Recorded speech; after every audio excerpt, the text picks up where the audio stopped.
加拉太書1章11至17節，弟兄們，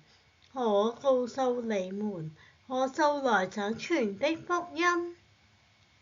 不是出於人的意志，因為我不是從人領受的，也不是人教導我的，乃是從耶穌基督啟示來的。你們聽見我從前在猶太教中所行的事，怎樣極力逼迫殘害神的教會。我又在猶太教中比我本國許多同歲的人更有長進，為我祖宗的遺傳更加熱心。然而那把我從母腹裡分別出來，又施恩召我的神，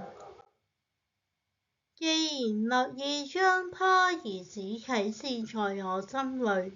叫我把他傳在外邦人中，我就沒有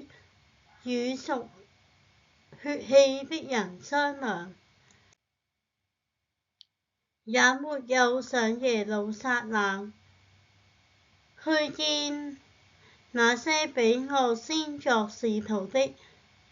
唯獨往亞拉伯去，後又回到大馬革尼。